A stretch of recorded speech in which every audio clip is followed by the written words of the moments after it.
गुन्दा सोदोबखौ जोङो हाग्रामानिफ्रायसो खोनाबाय थायो मानोना हाग्रामानि केरेक्टारानो गुन्दागिरिखा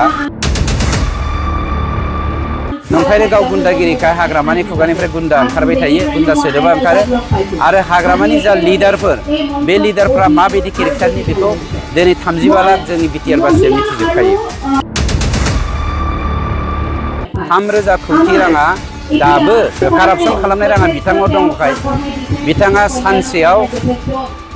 हाजार कोटी गारनानै नङाबा 100 कोटी गारनानै हेलिकप्टार बायनानै लाबोदों भारा लाबोदों माबेनिफ्राय लाबोदों मानो लाबोदों बेखौ रायजो राजाफ्रा बुजिजोबखाबाय बिथाङा जे कारापसन खालामदोंमोन बेनो बिनि प्रमाण आरो जे फैयोब्ला कारापसन खालामगोन बेनो बिनि प्रमाण दिनै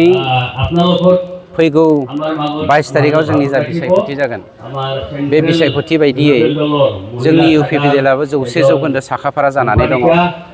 आरो बे 100% साखाफारा जानायनि गेजेरजों जोङो दिनै इउपिपिएलआ खामानि मावगासिनो दङ मानगिरि शिब प्रमद बर' बिथांनि बिथोन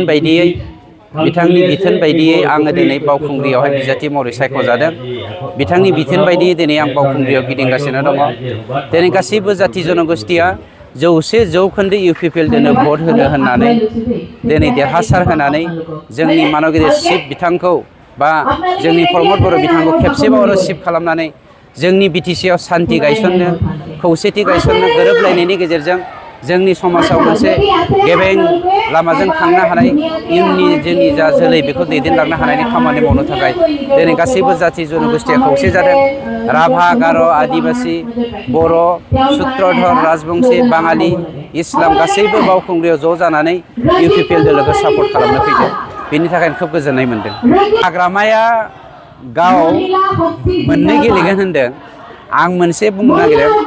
आङो जेराव खाम्फा बिथांखौ मान होनानै खाम्फा बरगयारी बिथांखौ मान होनानै आं सिगाङावनो केम्पेइनाव बुंनाय बायदियै खाम्फा बरगयारी बिथाङा इउपिपिएलआव फैयोब्ला आं 14 नं चिरां दुवारखौ खाम्फानो हगारना होगोन होननाय लेखायै जोंनि शिब बिथांनि बिथोन बायदियै आं हगारनानै होदों आरो बावखुंग्रियाव आं गावनो गेलेफैदों